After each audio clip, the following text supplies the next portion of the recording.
Khanversations. I'm Muqtedar Khan, your host, and today I'm going to talk about Jake Sullivan, the American National Security Advisor's visit to India, which is happening tomorrow and day after tomorrow. That is January 4th and January 5th. The question is, why is he coming to India? He just met Dr. Jaishankar, I think on 26th or 27th of December. So that is an interesting question. This will be the last big visit by an American diplomat or official to India before the Biden administration basically disappears into the sunset. But before that, don't forget to subscribe to Khanversations, like this video, press the bell icon, and don't forget to share this video with your socio-political network. So why is Jake Sullivan, the National Security Advisor, coming to India? Clearly to finalize some of the projects that they have started under the Quad. You must recognize and understand that at some point during basically, if you were to draw a graph of US-India relations under the Biden administration, the first 2 years, it was like a very steep climb. You just could not separate Joe Biden and Prime Minister Modi. Biden was asking for Modi's autograph for his grandchildren. They were always hugging all the time. Joe Biden came all the way to India for the G20 summit in 2023. Even though the Panno Gate had already started impacting US-India and Canada-India relations, and they had very serious discussions with Prime Minister Modi, both Trudeau and Biden, during the G20 summit. They did not let that come out in the public and spoil India's show. In fact, the United States made lesser demands for the final statement at the G20 in order to make sure that India had a successful unanimous public declaration, the Indian Declaration, and so on and so forth. So you could clearly see that the United States was trying its best to bring India closer. India was mentioned in the United States defense budget in last year. There are monies allocated to basically training Indian diplomats and senior military officers. And of course, there were many deals signed, the deals to sell India drones, the deal to transfer technology, to build fifth generation fighters in India. Tejas 2's engine is now coming from the General Motors F414, one of the best fighter jet engines that has been designed and tested in the last 20, 30 years. So the United States was trying to do its best. In fact, after the Galwan episode, the second time when the Chinese tried to infiltrate the Indian territory in Arunachal Pradesh, it was live intelligence provided by the United States government, which helped empowered India to push back against the Chinese incursion. In fact, India knew exactly when it was going to happen, where it was happening, because of live intelligence that was being provided by the United States satellites which cover that area. Not only that, US Indian soldiers who are now in Galwan and other places are wearing uniforms made by the United States. So there has been tremendous military and technological progress between the United States and India in the first 2 years. But then suddenly you find that there is a decline. The enthusiasm with which military exercises, naval exercises were being conducted under the rubric and the umbrella of the Quad suddenly diminished. And all the enthusiasm of Quad as an alliance that was going to block. Quad is the quadrilateral dialogue, strategic dialogue, which includes Australia, Japan, India, and the United States, which under Joe Biden was elevated to the level of heads of states during the Trump administration, the first Trump administration. The heads of states had never met. It was Biden under whose leadership it was elevated to the heads of state level. And they've had annual heads of the state meetings under the Quad, and the last one was in Joe Biden's house in September 2024. And of course, the peak of this US-India relations was Narendra Modi coming to the United States and addressing a joint session of the Congress and Senate of the US Parliament, and being invited not once, but twice to the White House for formal dinners. There was a state dinner, and there was also a lunch meeting with the family. It was like a celebration of US-India relations. The White House was full of Indian Americans, and so there was huge celebration of this. The word that was constantly being used was that this is the most consequential relationship of the 21st century. And then suddenly we find that the United States arrests a person and accuses the Indian government of trying to kill US citizens on US soil. This is what we call the Gurupatwan Singh Panno case in the Khalistanis. And suddenly things seem to start going awry in the US-India relations. One of the most recent developments is American courts basically indicting India's richest person, who is probably one of the closest persons to Prime Minister Narendra Modi, which is Gautam Adani. And arrest warrants have been issued for Gautam Adani for indulging in briberies and corrupt practices in India. Gautam Adani is accused of bribing Indian chief ministers to sell his green products. But this has created tensions, and so there are more and more criticism. You can see the Washington Post continues to publish articles which are investigative articles which portray India and Prime Minister Modi in a very negative light. This week alone, there have been 2 big articles published in major American publications which paint India negatively. There's an article in the Washington Post which talks about India's transnational repression and attempts to kill anti-Indian activists, ex-terrorists, terrorists who live in Pakistan. This is an illegal activity from an international law perspective. And then the Atlantic Monthly, which is considered one of those 2 premier, like the New Yorker, it is a very important American magazine which also deals with geopolitics, has published an article on Narendra Modi, basically arguing how the facade of Narendra Modi is basically crumbling. And the fact that he's a demagogue, a right populist demagogue who talks much and delivers little. And so basically, it's a very negative article about Prime Minister Narendra Modi as well as India. So you can see that there seems to be a clearly divergence in the last 2 years between India and the United States. And it seems to be continuing. So for example, President-elect Donald Trump, who was supposedly a close friend of Narendra Modi, and they like each other very much, Narendra Modi has not received an invitation from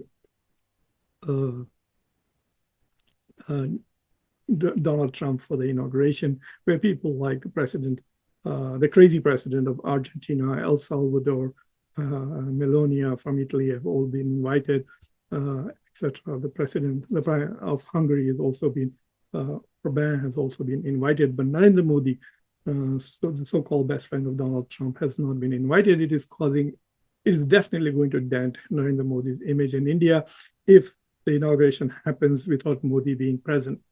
And so right now, in every time when the point is raised that will Donald Trump's presidency have a negative impact on India, given the trade relations and the imbalance of trade relations with India enjoying a huge trade advantage over India and US suffering from trade deficit. And the usual answer is that, oh, Narendra Modi has such good personal relations with Donald Trump that it'll pepper over all the minor differences between India and the United States. But if Modi is not invited to Donald Trump's inauguration, that claim that, oh, they are so close and they have this great personal relationship might not really carry any weight going forward. Internationally, it has no meaning. In the US, nobody cares, really. Nobody here is excited. Maybe some Indian Americans might be excited that Narendra Modi was getting so much attention by the US government in the first 2 years of the Biden administration. But going forward, I don't think the majority of Americans really are.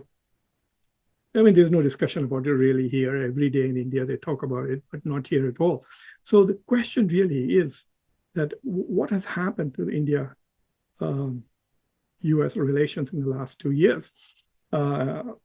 There's an Indian analyst called Brahma Chaldani who's written an article very recently talking about this. The relationship is definitely not as warm as it was in the past. So So, so what is ultimately coming back to Jake Sullivan's visit? What is he going to do in this visit? I have a feeling that this is about the Banno Gate, really, because there is a civil case against Ajit Doval in this country. Ajit Doval is not coming to the United States anymore. So when in September last year, when Narendra Modi came here, when there was a Quad meeting, when there was strategic meeting, and then Dr. Jaishankar was here in September, then he came back here in October, then he came back here in December. And when he was here in December, he met primarily with Jake Sullivan and Michael Walls, the incoming national security advisor. And so discussions seem to be, he seems to be doing two jobs now, Dr. Jaishankar, his job as external affairs minister and also Ajit Doval's job as national security advisor in the United States. But in India, yes, Ajit Doval is there. So I think Jake Sullivan is primarily coming to India to meet Ajit Doval. And I have a feeling that the United States has probably given a list of demands to India on this particular issue with regards to transnational repression, U.S. Indian intelligence agency, RAW's activities inside the U.S. And he's going to follow it up and try to finish that project up because this is the promise that the Biden administration made to Senator Van Hollen, for example, from the state of Maryland, who had put a stop on the sale of drones, saying that he would not allow the sale of drones to India until the Khalistan assassination case was fully investigated by India, and Indians were held accountable for it. See, the US is not just saying, explain to us what happened. The US is saying, we know you're responsible. We have one of your guys here in our own prison. We want more people. We want you not only to tell us what happened completely, but also hold people who pull this stunt here in the United States accountable. So far, India has not held anybody accountable. Yes, the RAW director suddenly resigned or retired, but then the public statement is that, oh, he was retiring anyway. That's not what the US wants. The US wants accountability and I think public accountability that yes, there were agents, and if India wants to call them rogue agents, then they should be held accountable for that. So I think this is why Jake Sullivan is coming to India to meet with Ajit Doval to finalize these national security issues. Dr. Jaishankar was here in December, and there's a lot of rumors going around in India that he was here basically to try and protect Adani, and the fact that there were lots of reports in Indian media that the three cases that are against Adani have all been consolidated. It's very interesting as to how they go, because one is a criminal case and the other is a civil case, but they all have been consolidated under one judge. So this is being portrayed in the Indian media as some kind of a victory for Dr. Jaishankar. But what is interesting is that Dr. Jaishankar was here from December 23rd till 29th, but that particular judgment that came, which consolidated these three cases under one judge, happened on December 12th. So that decision was already made. So Dr. Jaishankar's visit to the United States, I don't think had anything to do with that. But anyway, there is a lot happening. You can clearly see that the United States and India are closely, deeply engaged. I mean, imagine the national security advisor meeting the Indian foreign minister, both in the US and in India, just weeks apart. This is not happening with any other ally of the United States, not even with Israelis. Yes, of course, Blinken is always there. He goes weekly to Israel to press Netanyahu's clothes, polish his boots. Sometimes he even washes Netanyahu's wife's car, and then he comes back. But that's Blinken's job.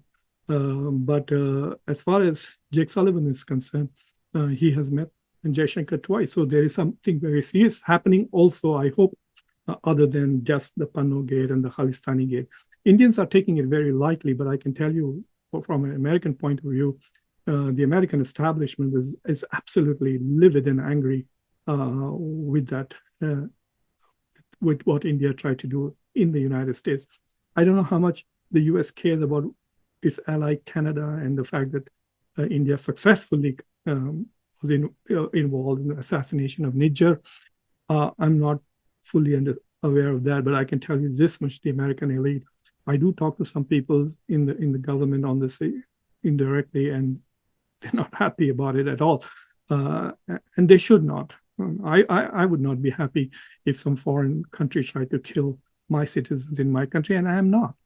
That's why there were some of you who were remarking that I have lately become more critical of the Indian foreign minister. This is primarily one of the cases. I don't consider this as honorable for foreign ministry. You may think this is some great Chanakya Niti or some great strategy. To me, it's illegal activity. It's murder for hire, and I don't think civilized nations should indulge in that.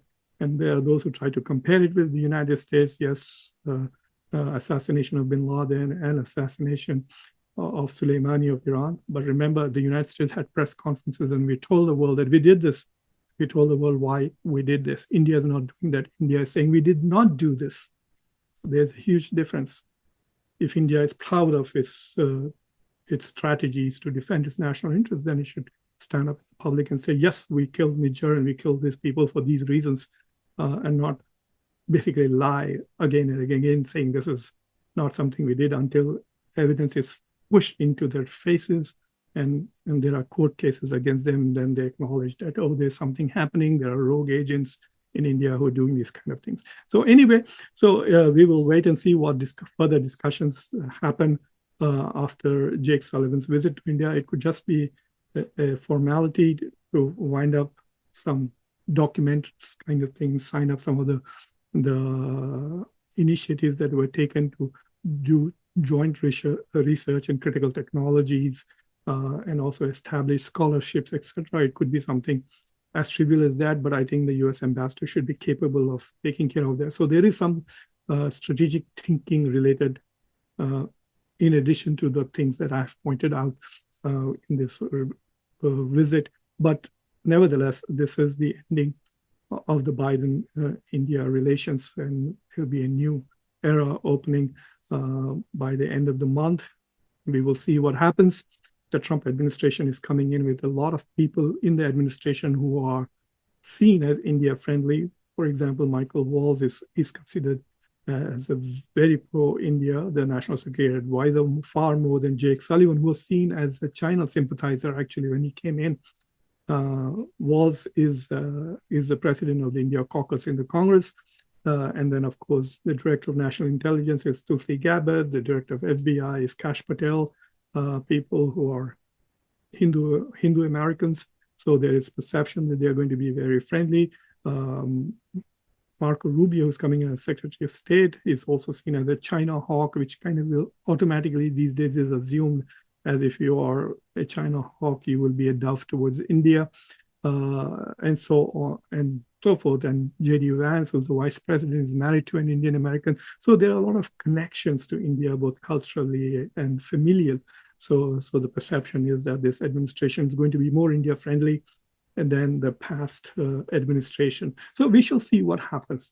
Clearly the Trump administration is unpredictable. I did recently, just last week, I wrote an article, What to Expect from the Trump Administration.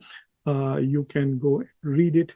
It was published in the USA Today network, mostly in the northern part of the country, also in the News Journal in Delaware. Yahoo Finance also carried it. I will post a link to it in the description of this video. So anyway, looking forward to seeing what comes out of Jake Sullivan's visit. And that's all for now. Thank you for watching Khanversations. Your host, Muqtedar Khan. And don't forget to subscribe to the channel, like this video, press the bell icon, and don't forget to share it with your social political network. Until next time, take care.